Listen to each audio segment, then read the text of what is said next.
Hello friends, नमस्कार सभी के लिए। मैं मोहित कुमार आप सभी का यूनिक एकेडमी पर बहुत बहुत स्वागत करता हूं। अभिनंदन करता हूं और उम्मीद करता हूं कि आप सभी स्वस्थ होंगे, अच्छे होंगे। जैसा कि आप देख पा रहे हैं कि क्लास 10th का चैप्टर नंबर 2 मैथ्स का है और जिसका नाम है पॉलिनोमियल्स, जिसको हिंदी में बोला जाता है बहुपद।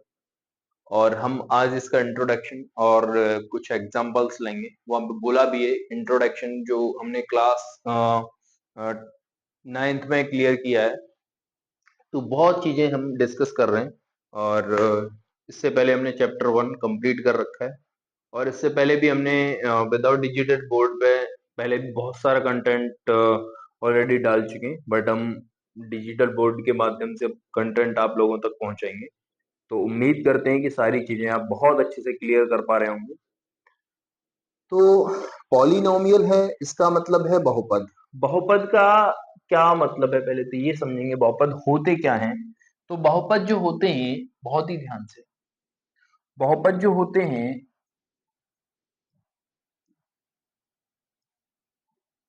बहुपद जो होते हैं वो होते हैं मतलब जिनमें एक से ज्यादा पद हो। लेकिन एक से ज्यादा पद कैसे? इनमें एक क्या होना चाहिए, एक वेरिएबल होना चाहिए। या तो x होना चाहिए, या y होना चाहिए, या z होना चाहिए, a b c, इनमें से कोई एक वेरिएबल होना चाहिए, पहली चीज। ठीक है, कम से कम एक होना चाहिए, ज्यादा से ज्यादा कितने भी हो जाए डजेंट मैटर। पहली चीज तो ये शर्त है। आप ये बोलेंगे कि मैंने लिख दिया जी 2, इसमें कोई वेरिएबल आपको दिखाई दे रहा है? नहीं दिखाई दे रहा है, तो ये पॉलिनोमियल नहीं है। जब यहाँ पर कोई भी वेरिएबल नहीं है, कांस्टेंट राशियां हैं, तो वहां पर बहुपद नहीं होगा। इस बात को थोड़ा सा ध्यान से समझने का प्रयास करेंगे। आप क्लियर है मेरी बात? हाँ या ना? तो अच्छा, अब मैंने क्या बोल दिया आपसे कि जी कोई भी नंबर मैंने यहां लिख दिया जी x। अब मैंने इसमें x का और मल्टीप्लाई कर दिया, क्या ये बहुपद बन गया? जी हाँ, बिल्कुल बहुपद बन गया। अगर बहुपद का मतलब एक से अधिक पद, एक से अधिक पद मतलब कि जिसमें कांस्टेंट राशि हो, कांस्टेंट राशि हो जरूरी नहीं है, बट वेरिएबल जरूर होना चाहिए, वेरिएबल जरूर होना चाहिए। तो वेरिएबल आ गया, अगर मैंने इसमें ऐड कर दिया 0, ये सब्ट्रैक्ट कर दिया 0, तो इस पर कोई फर्क नहीं पड़ेगा और ये पॉलिनोमियल बन जाएगा। मुझे उम्मीद है कि ये यहां तक आप इसको बहुत अच्छे से समझ पाएंगे। अब इसकी कंडीशन क्या है, कंडीशन को समझने का प्रयास करेंगे कि पॉलिनोमियल कब बन जाता है, कब नहीं बनता है। इस चीज को थोड़ा सा और डिटेल में डिस्कस करने का प्रयास करता हूं मैं आप लोगों तक। तो बहुत ध्यान से मैं इसको साइड में कर देता हूं और बहुत ध्यान से, जैसे कि मैंने लिखा x square plus 2x plus y, ये क्या ये पॉलिनोमियल है? बिल्कुल पॉलिनोमियल है। मैंने बोला जी बिल्कुल पॉलिनोमियल है। अब मैंने बोला कि जी एक्स स्क्वेयर प्लस 1/x, क्या ये पॉलिनोमियल है? जी नहीं, बिल्कुल पॉलिनोमियल नहीं है। मैं टर्म एंड कंडीशन पूरी लिख देता हूं पॉलिनोमियल का। आज के बाद कोई भी सिंगल डाउट नहीं रहेगा। तो मैं अगर मैंने लिखा एक्स स्क्वेयर प्लस 1/√x, क्या ये पॉलिनोमियल है? जी नहीं, बिल्कुल पॉलिनोमियल नहीं। अब मैंने यहां लिखा एक और एग्जांपल, x अंडर रूट में है प्लस 1/√x है, क्या ये पॉलिनोमियल है? जी नहीं, बिल्कुल पॉलिनोमियल नहीं। अब यार बातें तो ठीक है, बात लग भी रहा है, हमारे कॉन्सेप्ट भी समझ में आ रहा है कि पॉलिनोमियल कब हो सकता है, पॉलिनोमियल कब नहीं हो सकता है। तो आप थोड़ा सा अगर देखेंगे इसको कि जब कोई भी नंबर हमारा, अगर मैंने ऐसे भी लिख दिया ना इसको, मैंने लिखा under root x plus x plus y, क्या ये पॉलिनोमियल है? जी नहीं, बिल्कुल पॉलिनोमियल। तो आप थोड़ा सा गौर फरमाएंगे कि अगर किसी भी वेरिएबल की पावर, अगर किसी भी वेरिएबल की पावर कोई कंप्लीट नंबर नहीं है, कोई पूर्णांक संख्या नहीं है, तो पूर्णांक नहीं, पूर्ण संख्या नहीं है, तो वो पॉलिनोमियल नहीं होगा। बात क्लियर है? अच्छा, इंटीजर नहीं होना चाहिए। अब यहां देखिए, यहां पर अंडर रूट में है, कंप्लीट पावर नहीं है, क्योंकि x को अगर अंडर रूट में लिखा गया तो वहां 1/x लिखा जाएगा, प्लस x लिखा जाएगा, प्लस y। तो यहां पर ये क्या है कि कंप्लीट नंबर नहीं है, कंप्लीट नंबर नहीं है, इसलिए पॉलिनोमियल नहीं है। पहली शर्त तो ये है। दूसरी शर्त क्या है कि पावर माइनस में नहीं होनी चाहिए, माइनस में नहीं होनी चाहिए। अगर मैं ऐसे करके एक्स की पावर ऊपर लेके जाऊंगा तो ये माइनस हो जाएगी। तो आप ये बात भी मेरी उम्मीद है कि समझ गए होंगे। तो यहां पर अब यहां इसको देखिए, आप इसको थोड़ा सा, यहां पर एक्स स्क्वेयर 2x² प्लस ये सारा यहां पर कंप्लीट नंबर है, ना कोई पावर माइनस में है, तो ये क्या हो गया, पॉलिनोमियल हो गया। बात क्लियर हो गई। तो इतनी सी बात है, यही चीज यहां पर दी हुई है। आप इसको थोड़ा सा और ध्यान से पढ़ेंगे तो ये सारी चीज एकदम ऑलरेडी क्लियर हो जाएगी तुम्हें। बात समझ में आ रही है मेरी, हाँ या ना भाई?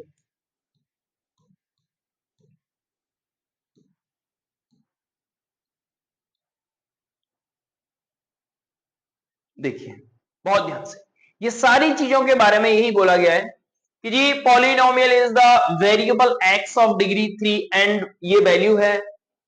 अब देखिए बहुत ध्यान से, अब मैं आपसे पूछता हूं कि यहां पर पावर का खेल क्या होता है। अगर मैंने आपसे पूछा जी इसका पावर का खेल क्या है, कि जो डिग्री क्या होती है, डिग्री, अब हम डिस्कस करेंगे डिग्री पर, डिग्री क्या होती है। अगर मैंने आपसे पूछा है डिग्री के बारे में, तो जैसे मैंने नंबर लिख दिया जी 2x² प्लस 2y प्लस 1। अब मैं इसकी डिग्री पूछ रहा हूं, तो डिग्री जो होती है, पावर जो होती है, वो सबसे हाईएस्ट नंबर वाली पावर होती है। तो इसकी डिग्री क्या है मेरे भाई, इसकी डिग्री है 2। बात क्लियर है। अगर मैंने लिखा u की पावर 15 प्लस u की पावर 9 प्लस u की पावर 8 प्लस, मान लो ऐसे करके, अब अगर इसकी डिग्री पूछी जाए तो इसका हाईएस्ट वैल्यू क्या है, इसकी हाईएस्ट पावर क्या है, 10 है, तो यही इसकी क्या होगी जी, डिग्री होगी। बोलो बात समझ में आ गई, हाँ या ना? बात क्लियर है, मुझे उम्मीद है। तो यही चीज यहां पर बोली गई है, यही इस सवाल का सही उत्तर है। अब एक चीज और यहां पर थोड़ी सी डिस्कस करेंगे। अगर मैंने जैसे एक एग्जांपल लिया आपके लिए, मैंने लिखा 2x² प्लस 3x प्लस √2 लिख दिया, क्या ये पॉलिनोमियल है, क्या ये पॉलिनोमियल है? जी हाँ बिल्कुल पॉलिनोमियल है। अब यार कैसे पॉलिनोमियल है, मैंने क्या बोला है कि वेरिएबल की पावर कंप्लीट होनी चाहिए और ऋणात्मक नहीं होनी चाहिए, मतलब धनात्मक होनी चाहिए, पॉजिटिव होना चाहिए। कांस्टेंट की पावर ऋणात्मक हो धनात्मक हो कुछ भी हो उससे फर्क नहीं पड़ता है, लेकिन वेरिएबल की पावर ऋणात्मक नहीं होनी चाहिए, वेरिएबल की पावर कंप्लीट होनी चाहिए, तभी पॉलिनोमियल पॉसिबल है, अन्यथा नहीं है। बात यहां तक उम्मीद है कि क्लियर हो गई होगी, बात क्लियर। अब यहां पर तो क्वाड्रिलेटरल पॉलिनोमियल, क्यूबिक पॉलिनोमियल, तो क्वाड्रिलेटरल क्या होता है, क्वाड्रिलेटरल भी समझ लेते हैं। क्वाड्रिलेटरल जो पॉलिनोमियल होता है इसकी डिग्री 2 होती है, इसकी डिग्री क्या होती है जी, 2 होती है। मैंने ऐसे कोई नंबर लिख दिया तो इसमें डिग्री क्या है जी, 2 है, तो वही यही क्या हो गया जी, क्वाड्रिलेटरल पॉलिनोमियल हो गया। क्या हो गया, क्वाड्रिलेटरल पॉलिनोमियल। अगर मैंने लिखा 2x की पावर 3 प्लस 3x²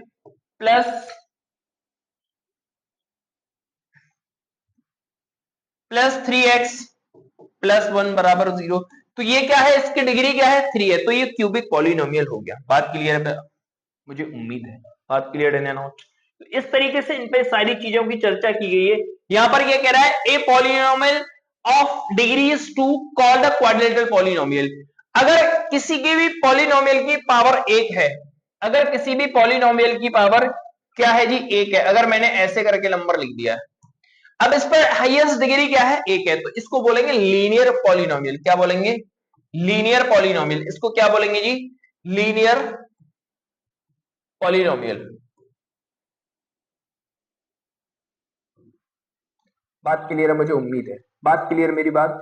जब पावर 2 है क्वाड्रिलेटरल, पावर 3 है तो क्यूबिक, पावर 1 है तो लीनियर। इसको बोला जाता है रैखिक, इसको हिंदी में बोला जाता है रैखिक, इसको हिंदी में बोला जाता है द्विघात,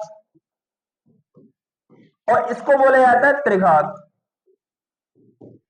मुझे उम्मीद है कि ये सारी चीजें आपकी समझ में। इसको रैखिक पॉलिनोमियल मतलब रैखिक बहुपद, इसको द्विघात बहुपद और इसको त्रिघात बहुपद। बात की चतुर्घात बहुपद मतलब कि 4 घात जिस पर हो, तो ये चीज आपको बहुत अच्छे से डिस्कस कर दी है मैंने, यही सारी चीजें यहाँ पे लिखी हुई हैं। तो आप देखेंगे यहाँ पे, देखिए यहाँ पे लग रहा है a polynomial of degree is 3 called a cubic polynomial. बात क्लियर है मेरी बात, हाँ या ना? तो मुझे उम्मीद है कि ये सारी चीजें बहुत अच्छे से आपको क्लियर हो गई होंगी। मैंने विद एग्जांपल बहुत अच्छे से चैप्टर को डिस्कस किया है पहले से ही, तो आप बने रहे हमारे साथ, तो बहुत अच्छे तरीके से चीजों को डिस्कस करेंगे। क्यूबिक पॉलिनोमियल का एक एग्जांपल दे दिया है यहाँ पे, ये रहा। तो ये क्यूबिक, और यहाँ पे स्टैंडर्ड फॉर्म भी इसकी दे दी है आपकी किताब में, स्टैंडर्ड फॉर्म भी दे दी है। स्टैंडर्ड फॉर्म को भी आप कंसीडर करेंगे बहुत ही ध्यान से। ax की x यहाँ पर जो a और b जो नंबर है ये रियल नंबर है, कोई भी नंबर हो सकता है, 2 4 6 8 10 जो भी है। तो ये स्टैंडर्ड फॉर्म हो गया, हो जाती है इसकी a x की पावर 3 प्लस b x की power 2 plus c x plus d। a b c d r real number है और a not is equal to beta, a not is equal to 0। अगर a के बराबर 0 हो जाता है तो फिर ये क्यूबिक पॉलिनोमियल नहीं रहेगा, फिर ये क्वाड्रेटिक पॉलिनोमियल हो जाएगा। इसलिए वहां पर एक कंडीशन बना दी है कि a बराबर 0 नहीं होना चाहिए। अगर a बराबर 0 हो गया तो फिर क्या हो जाएगा, वो क्वाड्रिलेटरल पॉलिनोमियल हो जाएगी, क्योंकि जब a की बात की गई तो a भी तो रियल नंबर है, सॉरी 0 की बात की गई है तो 0 भी तो एक रियल नंबर है, जबकि a और b c d सारे रियल नंबर है। लेकिन इसने एक कंडीशन टर्म दे दिया है कि वहां पर a के बराबर 0 आपको नहीं लेना है। बात क्लियर है, हाँ या ना? ठीक है। तो वैल्यू ऑफ p इज, ये चीजें यहाँ पे बोल ही रहा है कि यहाँ पर px दे रखा है। अब x बराबर माइनस का 1 लिखना है, मैं x बराबर माइनस का 1 लिखूंगा तो ये अगर 0 आ गया तो ये क्या होगा, जीरो पॉलिनोमियल होगा। डोनेट दो p, तो polynomial x and real number जो दे रखे हैं, value obtained by the replacing x k, मतलब हमें k को x को k से रिप्लेस करना है, ये चीजें बोली गई हैं। तो बस इसमें बहुत ज्यादा चीजें अभी नहीं है यहां तक, ठीक है। तो अब ये जो होता है a x plus b is, b जो है माइनस का कांस्टेंट टर्म है और x जो है, अब जो a है वो कोफिशिएंट ऑफ x है, तो v क्या है यहाँ पर, एक कांस्टेंट टर्म है, और जो x है वो कोफिशिएंट ऑफ x जो कि क्या है, a है। बात क्लियर है मेरी, हाँ या ना? तो आगे की बात करते हैं, आगे क्या दे रखा है इसमें, बहुत ही ध्यान से ये कह रहा है, बहुत ध्यान से समझने का प्रयास करेंगे आप इसको, बहुत ध्यान से। ये कह रहा है हमें y के बराबर एक दे रखा है, स्ट्रेट लाइन दे रखी है। फॉर एग्जांपल y बराबर 2x plus 3 is straight line passing through the point minus का 2 कॉमा माइनस 1 एंड 2 कॉमा 7। अब देखिए यहाँ पे ध्यान से, अब यहाँ पर क्या है कि x बराबर कितना है, माइनस का 2, तो y बराबर माइनस का 1। और दूसरे फॉर्मेट में क्या है, x बराबर अगर मैंने 2 लिखा है तो y बराबर y बराबर 7 आएगा। तो एक लीनियर पेयर बनेगा, लीनियर लाइन बनेगी, जैसे कि आप इस फिगर में देख पा रहे हैं। जब हम एग्जांपल करेंगे तो और अच्छे से चीजों को डिस्कस करेंगे। देखिए बहुत अच्छे से डिस्कस करेंगे हम इस चैप्टर को, बहुत अच्छे से आप देख लीजिए इसको कैसे कर रहा है। यहाँ पर x बराबर माइनस का 2 गया है, तो x बराबर माइनस का 2 मतलब यहां तक गया होगा, ये x बराबर माइनस 2 वाली लाइन मतलब ये यहां पे है, ये पॉइंट है इसका, ध्यान से समझ लो इस बात को। यहां पर ये पॉइंट है x बराबर माइनस 2, ठीक है। x बराबर माइनस 2 है तो y बराबर कितना है, माइनस 1 है, तो y बराबर यहां देखिए, यहां पर माइनस 1 और यहां पर माइनस का 2, तो ये लाइन कहां पर, कहां से जाएगी, वो इस पॉइंट से जाएगी। दूसरा x बराबर 2 है और y बराबर कितना है, 7 है। अगर x बराबर कहां, 2 ये रहा, और y बराबर कहां, 2 7 ये रहा, मतलब कि ये वाली लाइन। बात क्लियर है मेरी? तो जब ऐसे करके एक लाइन बना दी जाती है, चार मतलब कि एक इक्वेशन से केवल एक लाइन बनेगी, दो इक्वेशन से दो लाइन बनेगी, तीन इक्वेशन से तीन लाइन बनेगी। ये 12th क्लास में जब पढ़ेंगे तो 3 लाइन 4 लाइन वहां पर ये चीजें आएंगी। तो अब ये दोनों पॉइंट से होके एक लाइन बनाई जाती है और इसी लाइन का नाम दे दिया जाता है y बराबर 2x प्लस 3। मुझे उम्मीद है कि ये बात अभी अगर आपकी 10 से 15% तक समझ में आ गई तो मैं आगे निश्चित रूप से 100% तक पहुंचा दूंगा, ये मेरा विश्वास है। बहुत ध्यान से आगे क्या कह रहा है, बहुत ध्यान से समझने का प्रयास करेंगे।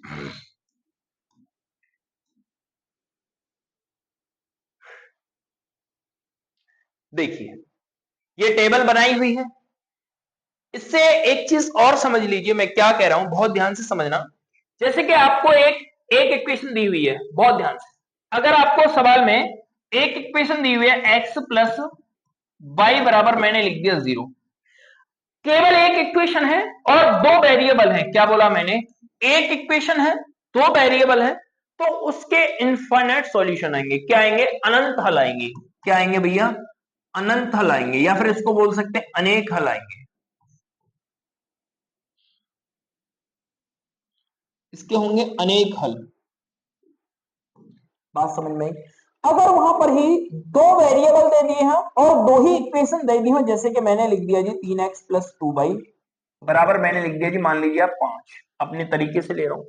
तो यहां पर जब दो वेरिएबल है एक ही सवाल में और दो इक्वेशन एक ही सवाल में, तो उसका केवल एक हल होगा। क्या होगा जी, केवल एक हल होगा। मुझे उम्मीद है कि ये बात आपको समझ में आई होगी। मतलब क्या है कि इनकी वैल्यू हम निकाल सकते हैं, ठीक है। लेकिन जब आपको दो इक्वेशन दे रखी हो, दो वेरिएबल दे रखे हो, तो अनेक हल। केवल एक इक्वेशन दे रखी हो और दो वेरिएबल अलग अलग दे रखे हो, तो अनेक हल होंगे। इस बात का आपको ध्यान रखना है, ठीक है। आगे की बात क्या कहना चाह रहा हूं मैं, अब यार मैं इसको भी थोड़ा सा डिस्कस कर देता हूं, कैसे कर देता हूं इस बात को थोड़ा सा ध्यान से समझ लेंगे। जैसे मैंने बोला कि इसके अनेक हल कैसे होंगे, मैं अभी क्लियर कर देता हूं। जैसे मैंने y बराबर एक बार लिख दिया जी 0, अगर मैंने अपनी तरफ से y बराबर 0 लिखा है तो ये 0 हो जाएगा, इसका मतलब 2x बराबर 0, इसका मतलब x बराबर भी क्या आ गया 0। अगर मैंने y बराबर यहां माइनस का 2 लिख दिया, -2 में यहां लगूंगा, ये 2 इधर जाएगा तो प्लस का हो जाएगा, और 2 से भाग करूंगा 2 में, तो x बराबर आएगा प्लस का 1, ठीक है। अगर मैंने y बराबर अपनी तरफ से माइनस का 4 लिख दिया, तो मैं इसको इधर ले जाऊंगा तो प्लस हो जाएगा, और 2 का भाग करूंगा तो x बराबर आएगा 2। आप इस बात से अंदाजा लगा सकते हो कि इसका इस संसार में जितने लोग हैं और जितने लोगों के सर पर बाल हैं, उससे भी कई गुना ज्यादा इसके हल हैं। मैंने बहुत बड़ी बात से आपको इस चीज से समझा दिया है कि इस संसार में जितने लोग हैं और जितने लोगों के सर पर बाल हैं, उससे भी कई गुना ज्यादा इसके हल हैं। कभी खत्म नहीं होगा, मतलब ये है कहने का, क्योंकि एक वेरिएबल, एक इक्वेशन है, दो वेरिएबल है, इसलिए बोला गया। मुझे उम्मीद है कि ये बात आपके बहुत अच्छे से समझ में आई होगी। अब हम आगे टॉपिक पे आते हैं। देखिए आगे ये बोल रहा है कि ये इस तरीके से ये टेबल बनाई है, उसी समीकरण से टेबल बनाई है।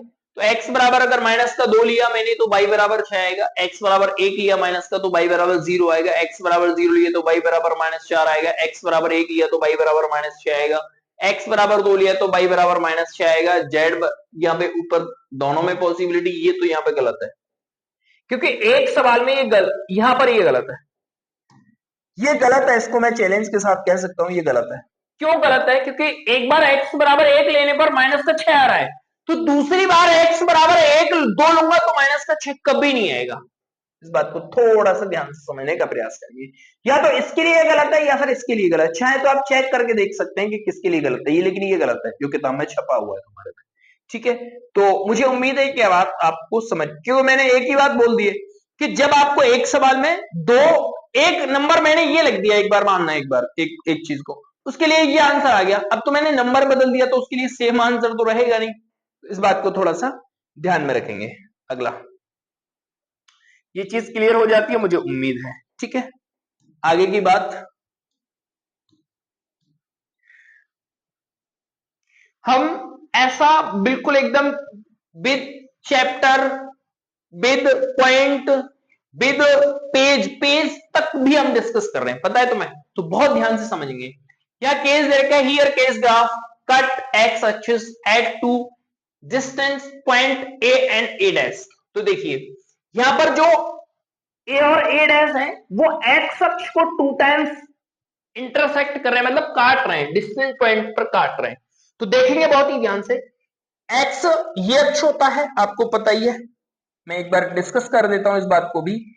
ये होता है हमारा एक्स अक्ष, यहाँ x और यहाँ x डैश, ये होता है y, ये होता है y डैश, यहां सभी पॉजिटिव, इधर भी पॉजिटिव, इधर सब नेगेटिव, इधर भी नेगेटिव, ठीक है। तो अब इसको इसने ऐसे काटा, तो x को कितने टाइम्स काटा, एक बार यहां काटा है और एक बार यहां काटा है, तो 2 टाइम्स काट दिया। सेम दूसरे में इसको ऐसे करके बना दिया, तो एक बार x को यहां काट दिया, x को यहां काट दिया। बाई की बात नहीं की है, बाई को पूछ रहा होता तो बाई को केवल एक बार डिस्कस किया है इसने, एक बार टच किया है। अब यहां देखिए इसने यहां पर x को कितने बार टच किया है, केवल एक बार टच किया है। यहां पर x को कितने बार टच किया है, केवल एक बार टच किया है।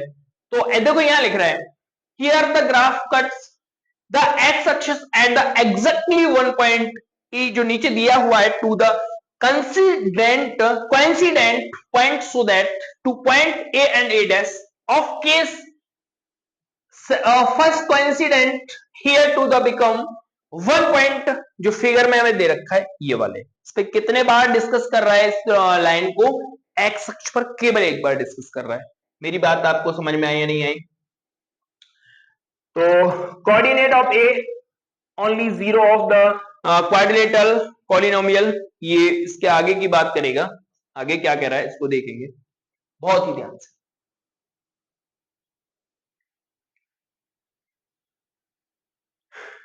देखिए केस 3 है, अब कहीं x को टच कर रहा है क्या, ये कहीं x को टच कर रहा है क्या, ये बिल्कुल भी टच नहीं कर रहा है, तो यहां पर x को टच कर ही नहीं रहा है। और क्या ये यहां पर टच कर रहा है, x को नहीं कर रहा है, तो इसीलिए वहां पर क्या कह रहा है, नो जीरो, इसके क्या नहीं है, इसके जीरोस फाइंड नहीं कर सकते हम। क्या नहीं फाइंड कर सकते हैं, जीरोस फाइंड नहीं कर सकते एक्स अक्ष पर। किस पर फाइंड नहीं कर सकते हैं, एक्स अक्ष पर। बात क्लियर है मेरी, हाँ या ना? तो यही चीज यहां पर बोली गई है। क्लियर मेरी बात? तो ये भी चीज आपको डिस्कस हो गई होगी, मुझे उम्मीद है।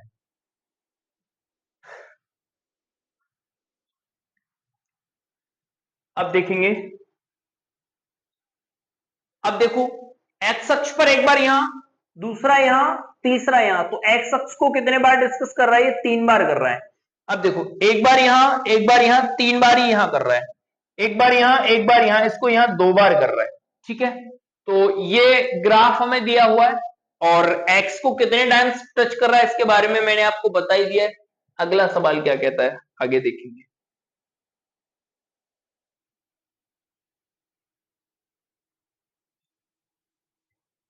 देखो एग्जाम्पल 1 कह रहा है, लुक एट द ग्राफ, बहुत ध्यान से पढ़ लीजिए आप इसको।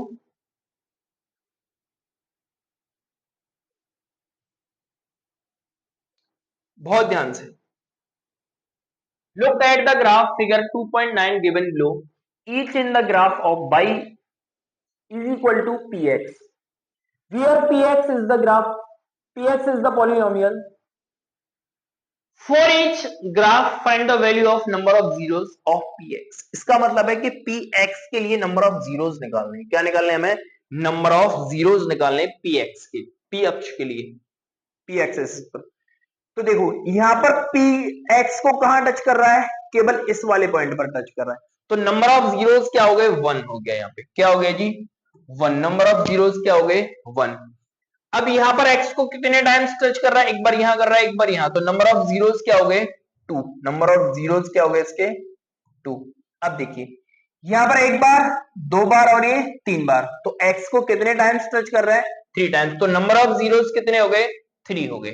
मुझे उम्मीद है कि शून्यकों की संख्या, या हिंदी में बोला जाता है शून्यक, शून्यकों की संख्या शून्यक बोला जाता है। बात क्लियर है? अब देखो यहां पर x को कितने बार टच कर रहा है, केवल एक बार टच कर रहा है। यहां पर x को कितने बार टच कर रहा है, यहां पर x को केवल एक बार टच कर रहा है, ठीक है। अब यहां पर x को 1 2 3 4, यहां पर x को कितने बार टच कर रहा है, 4 टाइम्स, तो नंबर ऑफ जीरोस क्या हो गए, 4। मुझे उम्मीद है कि ये बात भी आपके बहुत अच्छे से समझ में आई होगी। बात क्लियर है, हाँ या ना? देखो यहां कह रहा है, the number of zeros is 1 as the graph intersect at x point 1 only. तो पहले में क्या कह रहा है, केवल एक है, कहां है, केवल एक है। देखो पहले के लिए, पहले क्वेश्चन के लिए क्या कह रहा है, एक है केवल। दूसरे क्वेश्चन के लिए क्या कह रहा है, केवल 2 है। तीसरे क्वेश्चन के लिए क्या कह रहा है, the number of zeros is 3। तीसरा क्वेश्चन ये रहा, तीसरे के लिए हमने लिख दिया 3, ठीक है। आगे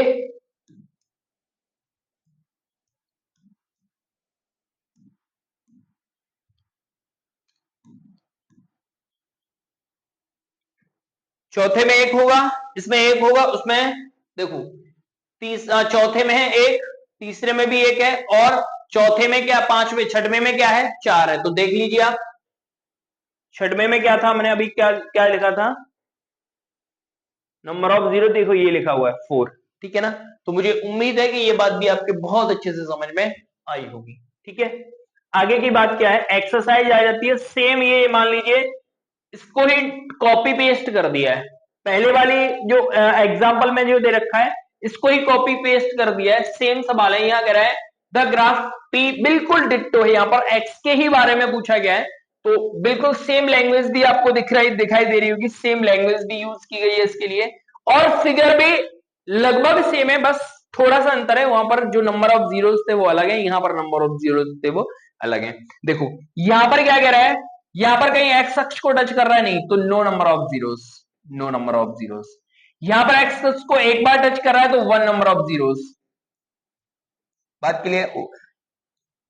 अच्छा, अब यहां पर 1 2 और 3, तो नंबर ऑफ जीरोस क्या हो गए, यहाँ पे 3। बात क्लियर मेरी, हाँ है ना।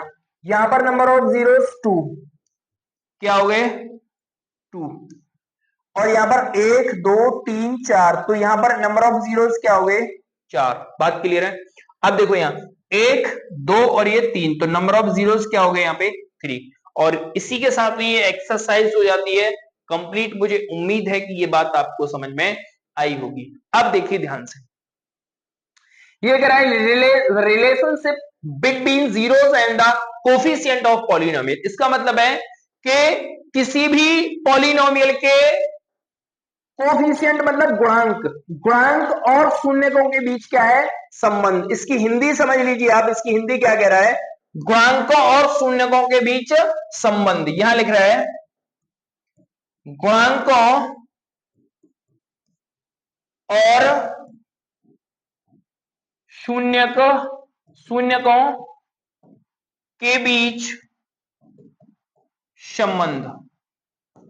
क्या लिखा हुआ है, गुणांकों और शून्यकों के बीच क्या है बोला है इसने, संबंध बोला है। कैसे, जो गुणांकों और शून्यकों के बीच में जो संबंध होता है, मैं इसको भी डिस्कस कर देता हूं, देखेंगे बहुत ही ध्यान से।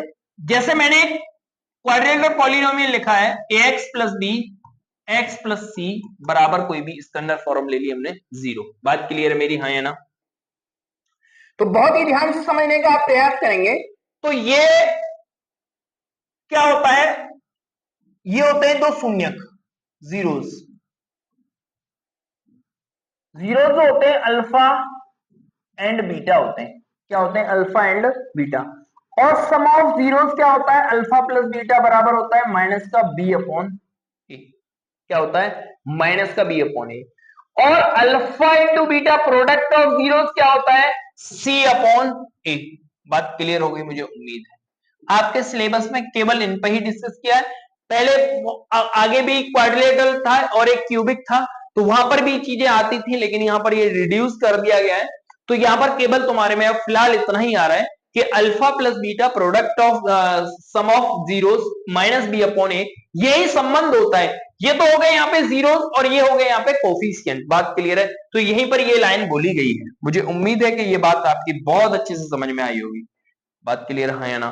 तो चीजें आगे बढ़ जाते हैं, आगे क्या कह रहा है,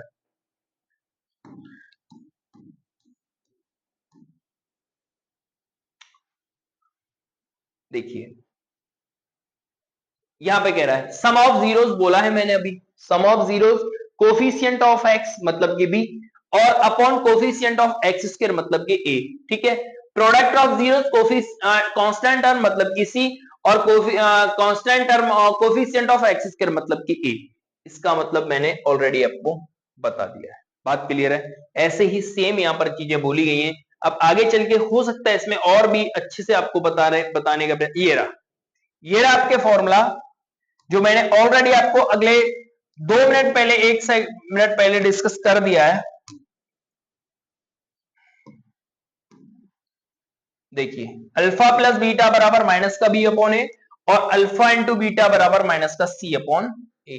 तो ये प्रोडक्ट में और कोफिशिएंट में क्या होता है, रिलेशन होता है। ये कह रहा है alpha and beta Greek letters, ये जो अल्फा और बीटा है क्या है, ये ग्रीक लेटर है, प्रोनाउंस एज द अल्फा, इसको बोला जाता है अल्फा और इसको बोला जाता है बीटा, ठीक है, respectively. We will be use later on more letter, ये होता है गामा, क्या होता है ये gamma, pronounced as the gamma, यहां लिखा भी है, ठीक है। तो चीजें देखो, किताब में सारी चीजें दे रखी हैं, सारे जितने भी टीचर है ना, सारे लोग किताब से ही पढ़ाते हैं, बस क्या है कि पढ़ाने का सबका अपना अपना अलग अलग तरीका है। सारी चीजें किताब में आपको दे रखी है, तो आपको क्यों चीजों में भटकना है, समझ में आ गया। तो मैं खुद भी पता चल जाएगा कि हाँ टीचर हमें सही पढ़ा भी रहा है या नहीं पढ़ा रहा है। तो मुझे उम्मीद है कि आप इस बात को क्लियर कर पा रहे होंगे, ठीक है। आगे समझेंगे, ये हमने अभी डिस्कस कर दिया। अब ये एग्जाम्पल आ जाता है इसका, अब ये एग्जाम्पल आ जाता है, तो एग्जाम्पल क्या कह रहा है, बहुत ही ध्यान से डिस्कस करेंगे। ये कह रहा है find the zeros of क्वाड्रेटर polynomial and the verify relation between zeros and the coefficient. बहुत अच्छे से, बहुत अच्छे से, बहुत ध्यान से, बहुत ध्यान से। मैं क्या कह रहा हूं, बहुत ध्यान से चीजों को समझने का प्रयास करेंगे। पहले मैं इस क्वाड्रेटर पॉलिनोमियल को लिख लेता हूं कि क्या कह रहा है क्वाड्रेटर polynomial. X square plus 7x plus 10, ठीक है। अब पहले तो मेरे को इसके जीरोस फाइंड करने हैं। जीरोस फाइंड करने के लिए मेरे को इसके फैक्टर करने पड़ेंगे। फैक्टर कैसे करूंगा, फैक्टर करने का एक तरीका है, अगर जिससे फैक्टर नहीं आते तो वो फैक्टर सीख लेगा। यहां पर कोफिशिएंट वैल्यू क्या दे रखी है, 10, और यहां पर एक्स स्क्वायर का गुणांक क्या दे रखा है आपको, 1 दे रखा है, ठीक है। तो 1 का गुणा अगर मैं 10 से करता हूं तो आप बोलेंगे जी 10 आएगा। अब हमें 10 के ऐसे फैक्टर करने हैं कि गुणा करने पर तो मेरे को मिलना चाहिए 10 और जोड़ने पर मिलना चाहिए मेरे को +7, ठीक है। तो मैंने इसके फैक्टर कर दिए। जब जीरो फाइंड करने तो आप इसके बराबर 0 पुट करेंगे, ठीक है। इस बात का भी ध्यान दिया हो सवाल में या ना दिया हो, जब जीरो फाइंड करने के लिए बात कर दे, शून्य ज्ञात करने के लिए बोल दे, तो इस पॉलिनोमियल के बराबर आपको क्या लिखना है, 0 लिखनी है, ठीक है। तो मैं इसको लिखूंगा 5x + 2x + 10 बराबर 0। इन दोनों में से मेरे को x कॉमन मिल रहा है, यहां रह गया x + 5। इन दोनों में से मेरे को +2 कॉमन मिल रहा है, तो यहां रह गया x + 5 बराबर। अगर ये दोनों पार्ट्स अगर बराबर आ जाते हैं, अगर ये दोनों पार्ट्स बराबर आ जाते हैं तो समझ लेना चाहिए कि हमारा सवाल सही है। अगर ये दोनों पार्ट्स बराबर नहीं आ रहे हैं तो फिर गलत है। यहां से फिर क्या कॉमन आ गया, x + 5 कॉमन आ गया, तो यहां क्या बचा, x + 2 बच गया 0 के साथ में बराबर, ठीक है। तो इस बात को थोड़ा सा ध्यान से, अगर मैंने x + 5 बराबर 0 लिखा होगा तो x बराबर आ गया होगा -1। अगर मैंने x + 2 बराबर 0 लिखा होगा तो x बराबर आ गया होगा यहां से -2। यहां से क्या हो गया, आ गया होगा जी -2। बात क्लियर है मेरी। तो इसको आप नाम दे सकते हैं अल्फा, इसको आप नाम दे सकते हैं बीटा। अब इनका हमें रिलेशन भी करना है, क्लियर है। तो रिलेशन कैसे करेंगे, रिलेशन हमने क्या किया था, अल्फा + बीटा बराबर, अभी वैल्यू क्या लिखी थी, -b/a, और अल्फा इंटू बीटा बराबर लिखा था c/a। बात क्लियर है। अगर इनका सम इनके डिवाइड के बराबर आ जाता है तो बात रिलेशन ठीक है, इनका प्रोडक्ट इनके डिवाइड के बराबर आ जाए तो बात ठीक है। तो फिर मैंने क्या कर दिया, अल्फा बराबर क्या लिखा है यहाँ पे, -2, अल्फा बराबर क्या है, -5, और बीटा बराबर, आप इनमें से कोई भी अल्फा और कोई भी बीटा पुट कर सकते हो, डजंट मैटर, क्योंकि सम करना है। तो सम में 3 + 2 बराबर भी 3 + 2 बराबर भी 5 होगा और 2 + 3 बराबर भी 5 होगा। तो 2 × 3 बराबर भी 6 होगा और 3 × 2 बराबर भी 6 होगा। तो प्रोडक्ट में और सम में कोई भी फर्क नहीं पड़ेगा, इसलिए आप अल्फा किसी को भी यूज कर दें और बीटा आप किसी को भी यूज कर दें, डजंट मैटर। मैटर क्या है कि अल्फा बराबर -5 लिया था मैंने और बीटा बराबर मैंने -2 लिया था बराबर। मैं पहले इसको सॉल्व कर रहा हूं, ध्यान से समझ लेंगे। अब यहां पर b की वैल्यू क्या है, आप बोलेंगे जी 7 है, क्या है जी, लेकिन यहां क्या लगा हुआ है, माइनस लगा हुआ है। a की वैल्यू क्या है, आप बोलेंगे जी 1 है, क्योंकि कोफिशिएंट ऑफ x² 1 है। तो यहां कितना हो गया, -7 बराबर -7। तो ये सम तो क्या आ गया जी, बराबर आ गया। बात क्लियर। आप प्रोडक्ट को भी चेक कर देते हैं, तो प्रोडक्ट है माइनस का 5 इंटू माइनस का 2 इज इक्वल टू सी कितना है, प्लस का 10 है अपॉन 1 है, माइनस का 2 इंटू 5 कितना हो गया, माइनस का प्लस का 10 हो गया, बराबर क्या होगा, प्लस 10 होगा। मुझे उम्मीद है कि ये बात भी आपके समझ, तो रिलेशन भी वेरीफाई हो गया। यही चीज हमें बोली गई थी सवाल में, ये रहा सवाल, बात खत्म हो जाती है। क्लियर नहीं, हाँ या ना। तो यहाँ कह रहे हैं सॉल्यूशन वी हैव, ये हमें दे रखा है। इसके बाद हमने ये इसने तो डायरेक्टली ये कर दिया है, बट हमने डिस्कस किया है, आप इसको भी देख पा रहे होंगे। तो हमने केवल किताब से तो केवल क्वेश्चन लिया है, सॉल्यूशन हमारे खुद के हैं, कॉन्सेप्ट हमारे खुद के हैं। सिंगल क्वेश्चन, सिंगल नंबर नहीं कटेगा, सिंगल क्वेश्चन नहीं छूटेगा अगर आपने हमारे बनाए हुए कॉन्सेप्ट और हमारे बनाए हुए तरीकों पे काम किया है, सिंगल नंबर नहीं कटेगा, इस बात का भी ध्यान रखेंगे, ठीक है। और चाहे तो आप इसका स्क्रीनशॉट भी ले सकते हैं। क्लियर मेरी बात, आगे क्या है, आगे की बात क्या कहती है, ये कह रहा है question number 3, find the zeros of polynomial, verify the relationship between zeros and coefficient. बात क्लियर है मेरी, बहुत ध्यान से समझेंगे। तो देखेंगे क्या ले दे रखा है, एक्स स्क्वायर माइनस का 3 बराबर 0 है। बात क्लियर है, क्योंकि हमें जीरोस फाइंड करने हैं तो जीरोस तो लिखना पड़ेगा। इसको मैं इधर लेके गया, इसको मैं इधर ले गया तो प्लस हो गया, और इसको मैं क्या कर दूंगा जी, अंडर रूट कर दूंगा जी, अंडर रूट कर दूंगा प्लस माइनस का। इसका मतलब अल्फा बराबर आप लिख सकते हो अंडर रूट 3 प्लस, और बीटा बराबर लिख सकते हो माइनस अंडर रूट 3। बात क्लियर है मेरी, हाँ या ना। क्योंकि जब हम किसी भी नंबर का -2 का अगर मैं स्क्वायर करता हूं तो क्या बोलेंगे आप, 4, और +2 का स्क्वायर करता हूं तो आप क्या बोलेंगे, 4। इसलिए जब भी एक्स स्क्वायर लगाया जाता है तो वहां पर प्लस माइनस का लिखा जाता है। बात क्लियर है, ये बात अगर नहीं पता होगा तो आपने विद इन 2 सेकंड में समझ ली होगी। अब देखिए, हमें रिलेशन बताना है। रिलेशन क्या होता है, अल्फा प्लस बीटा बराबर होता है माइनस का बी अपॉन ए। इसका मतलब पहले मैं इसका रिलेशन क्लियर कर देता हूं। तो यह होगा प्लस का अंडर रूट 3 और यह होगा माइनस का अंडर रूट 3। अब यहां पर देखेंगे बी का वैल्यू कहीं दिखाई दे रहा है। बी का वैल्यू कब होता, बी का वैल्यू तब होता है जब फॉर्मेट कुछ ऐसे दिखाई देता, जब फॉर्मेट कुछ ऐसे दिखाई देता। इसका मतलब है एक्स का तो कोई कोफिशिएंट है ही नहीं। जब एक्स का कोफिशिएंट नहीं है, इसका मतलब है एक्स का 0 रहा होगा। इसका मतलब है 0 अपॉन क्या, 1। इससे इसको काटूंगा तो यहां पे 0 बराबर 0। तो पहला रिलेशन क्लियर हो गया। दूसरा रिलेशन क्या है, अल्फा इंटू बीटा बराबर है, हाँ बराबर है सी अपॉन ए। बात क्लियर, अल्फा इंटू बीटा कितना, प्लस का 3 गुणा माइनस का 3 बराबर, सी बराबर कितना है, माइनस का 3 है, ए बराबर कितना है, 1 है। तो माइनस के 3 का अंडर रूट गुणा प्लस के अंडर रूट 3 से करेंगे तो 3 ही आएगा माइनस का, बराबर क्या है, माइनस का 3। तो ये भी रिलेशन क्लियर हो गया। तो क्या कह रहा है यहाँ पे, ये चीजें क्लियर हो गई हैं। देयरफॉर जीरोस हमने निकाल दिए अंडर रूट में। ये डायरेक्ट कर रहा है, हमने पूरा डिटेल में चीजों को समझा है। पेपर में आपको यही यूज करना है, इस बात का ध्यान रखेंगे। अगर पेपर में आपने इस तरीके से इस्तेमाल कर दिया, सिंगल नंबर नहीं घटेगा, और बहुत बेहतर आप एग्जामिनर की नजर में आप अपने आप को साबित कर पाएंगे। ठीक है, अगली बात क्या है, अगली बात पे आते हैं।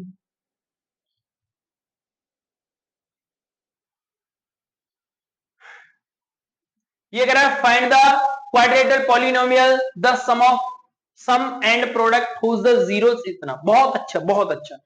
अब हमें इससे क्वाड्रेटल पॉलिनोमियल फाइंड करना है। हमें सम दे रखा है और जीरोस उसके यहां सम दे रखा है और प्रोडक्ट दे रखा है। तो बहुत ध्यान से, अल्फा अल्फा प्लस बीटा बराबर गिवन है माइनस का 3, अल्फा इंटू बीटा बराबर है 2। Basically alpha into alpha plus beta बराबर होता है माइनस का बी अपॉन ए, और अल्फा इंटू बीटा बराबर होता है सी अपॉन ए।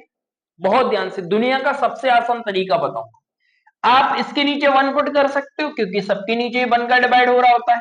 आप यहां भी 1 पुट कर सकते हो क्योंकि सबके नीचे 1 का डिवाइड हो रहा होता है। आप देखो b बराबर क्या आ गया, माइनस बी बराबर माइनस बी। इसका मतलब है माइनस से माइनस कटेगा तो b बराबर क्या दिखाई देगा आपको, केवल प्लस का b। a बराबर यहां भी 1 है, a बराबर यहां भी 1 है, तो बात कुछ करने की जरूरत नहीं है। अब समझ लीजिए, अगर आगे भी सवाल ऐसे आएंगे जो मैं आपको करने का तरीका बताऊंगा, अगर यहाँ पे b बराबर होता मान लीजिए 3 और यहाँ होता b बराबर 1, तो एक सवाल में एक वेरिएबल की वैल्यू या फिर एक की वैल्यू तो हो नहीं सकती है, तो हमें एक को बराबर करना होता तो सवाल का उत्तर आ जाता। बाकी फिलहाल आपको ऐसा दे रखा है तो आपको ऐसे ही डिस्कस कर देंगे हम। तो वैसे होता क्या है, स्टैंडर्ड फॉर्म क्या होती है क्वाड्रिलेटरल पॉलिनोमियल की, आप बोलेंगे कि ये होती है ax² + bx + c बराबर 0। ठीक है, तो a बराबर आपको कितना दिखाई दे रहा है, 1 दे रहा है मतलब x²। b बराबर कितना दिखाई दे रहा है, माइनस के b बराबर माइनस का c और माइनस का 3, माइनस से माइनस, तो b बराबर कितना आ गया जी प्लस का 3, और c बराबर कितना दिखाई दे रहा है आपको प्लस का 2, और यही बन जाता है तुम्हारा क्वाड्रेटरल पॉलिनोमियल। चेक और आंसर देखना एक बार कहां है, ये लिखा हुआ है x² + 3x + 2 v k is real number. k वहां पर रियल नंबर ले लिया, इससे कोई फर्क नहीं पड़ता है। यहाँ पे आप चेक भी कर सकते हैं, मैंने यहाँ पर लिखा नहीं है, इसने लिख दिया है। a बराबर है हमारे पास 1, b बराबर है 3 और c बराबर है 2, इसलिए यहाँ पर ये वैल्यूज पुट कर दी। मुझे उम्मीद है कि ये बात आपको बहुत अच्छे से समझ में आई होगी, बहुत अच्छे से समझ में आई होगी। क्लियर मेरी बात, बोलो हाँ या ना, क्लियर है जी। अब यहां पर कह रहा है कंसीडर, इसको भी आप कंसीडर करिए, ठीक है, इसको भी कंसीडर के लिए बोल रहा है। तो ये क्वाड्रेटल की जगह क्या है, ये क्यूबिक है, क्यूबिक। आगे इसका फॉर्मेट भी दे रखा है आपको, इसका फॉर्मेट क्या दे रखा है, आप इसको भी थोड़ा सा समझने का प्रयास करेंगे। आगे क्या फॉर्मेट है इसका, देखो जब आपको क्वाड्रिलेटरल आ जाए, लेकिन ये पेपर में नहीं आएगा, इस बात का भी ध्यान रखेंगे, क्योंकि आपके सिलेबस में केवल दे रखा है क्वाड्रिलेटरल पॉलिनोमियल, क्यूबिक पॉलिनोमियल नहीं है।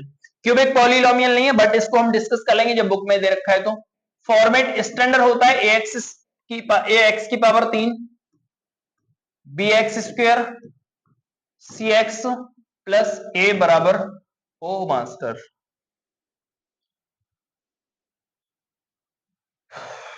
यह होता है d बराबर 0।